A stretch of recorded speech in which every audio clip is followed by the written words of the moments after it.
Hi guys, taser এনএফটির একটি interesting বড় মাপের খারাপ নিউজ অলরেডি চলে এসেছে। হয়তো অনেকে আপনারা বুঝতে পারছেন না, কিন্তু জাস্ট ভিডিওটাকে মন দিয়ে দেখুন। এতটা খারাপ নিউজ যেখানে আপনারা এই যে টেজার ফান্ডটাকে দেখছেন খুব শীঘ্রই মার্কেট থেকে পালানোর জন্য প্ল্যানিং করছে।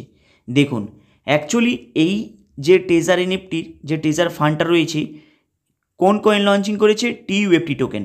এই মুহূর্তে ওরা নতুন আপডেটে বলছে ওদের যে টিইউএফটি টোকনটা যে রয়েছে সেই টোকনের বর্তমান যে ভ্যালু রয়েছে, যদি আপনাদের কাছে প্রায় 10 লাখ টোকন থাকে তাহলে সেটার ইউএসডিটির ভ্যালু হচ্ছে প্রায় $4000, মানে ইউএসডিটি।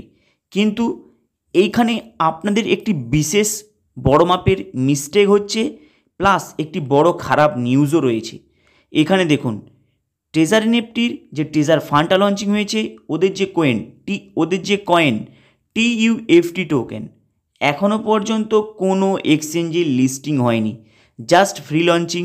যখনই দেখবেন 8 দিন চলে গিয়েছে, আবার স্টার্ট 3 দিন, 4 দিন, এইভাবে স্টার্ট হয়েই আসছে। এটা তো হলো এক সাইড। যদি আপনারা এই কয়েনের উপরে ইনভেস্টমেন্ট করে ছেড়ে দেন, 100% স্ক্যাম করবে, কিন্তু এই বিষয়টা অতটা নয়। এখানে ইন্টারেস্টিং বিষয় দেখুন, এই যে টেজার এনএফটি রয়েছে না, এই টেজার এনএফটি টেজার ফান্ড, আপনারা কি করতেন?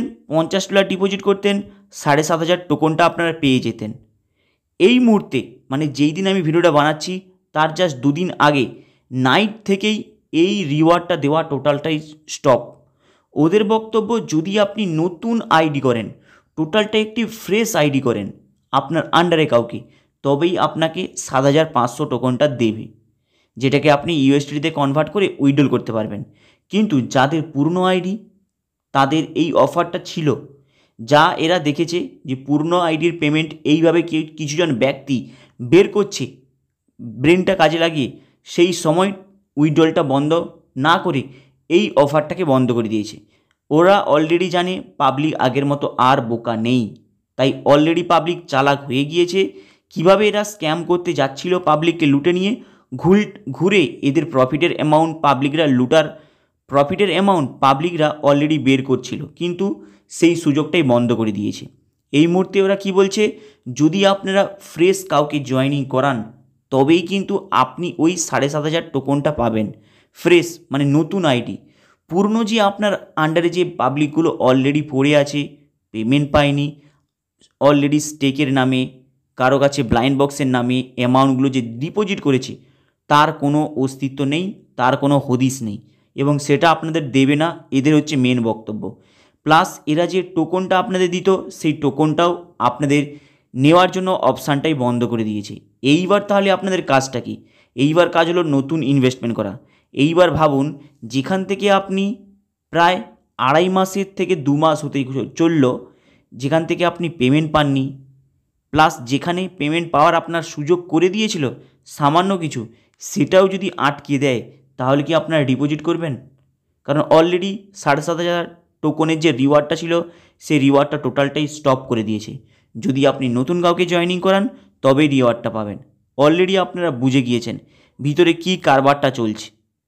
ওরা কিন্তু কোনো অফিসিয়াল থেকে শুরু করে কোনো জায়গায় মেনশন করেনি, জাস্ট ভিতরে গোপনীয়ভাবে রেখেছে। যদি কেউ ডিপোজিট করেন, আপনারা দেখবেন আপনার ওই 7500 টোকন আসবে না। যদি কোনো ফ্রেশ পাবলিক হয়, ফ্রেশ যে আইডি ওপেন করেনি এখনও পর্যন্ত, টেজার এনএফটি হোক না কেন, টেজার ফানের মধ্যে, তাকে যদি আপনি জয়েনিং করান তবেই আপনি রিওয়ার্ডটা পাবেন, তার আগে পাবেন না। তাহলে যারা পুরনো আইডি তাদের কী দোষ? আপনার কি মনে হয় এইবার এই নিউজটি শোনার পরেও কেউ ইনভেস্টমেন্ট করবে এই টেজার ফান্ডের মধ্যে, যেখানে ওরা কোনো অ্যামাউন্ট পাবে না, ঘুরে ওদেরকে আরও ওয়েটিং করতে হবে ইন্টারেস্ট নেওয়ার জন্য, যেটা কোনো রেফারেল কমিশনও পাবে না? হাই গাইস, এই টেজার এনএফটি খুব শীঘ্রই আপনাদের সামনে বড় মাপের চালাকি করছে আবার, কারণ এরা আপনাদেরকে দেওয়ার থেকে লুটে নিচ্ছে। আপনারা জাস্ট একটু ফলো করে দেখলেই বুঝতে পারবেন, কারণ নতুন ইনভেস্টমেন্ট স্টার্টিং মানে আবার এদের নতুন প্ল্যানিং স্টার্টিং। কিন্তু পুরনো পেমেন্ট যারা ডিপোজিট করবে না, দেখবেন ও একটা সময় এসে ওদের আইডি না ব্লক করে উড়িয়ে দেবে, কারণ যারা অ্যাকচুয়ালি ডিপোজিট করছে না।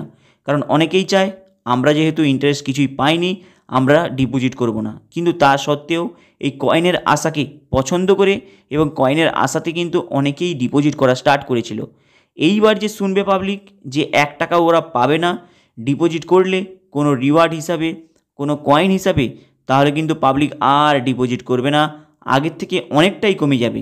কারণ অলরেডি ব্লাইন্ড বক্সের নামে অ্যামাউন্ট নিয়েছে, আবার সেম ওই পাবলিকের কাছ থেকে আবার অ্যামাউন্ট নেওয়ার জন্য আবার একটি কূট মন্ত্রণা থেকে শুরু করে পাবলিককে মুরগি বানিয়ে যাচ্ছে। হাই গাইস, অল আপনাদের আপডেটটা বলে দিলাম। আপনাদের এই আপডেটটা কেমন লাগলো লাইক অ্যান্ড সাবস্ক্রাইব করে দেবেন। চলুন দেখা হবে আবার নেক্সট ভিডিওতে।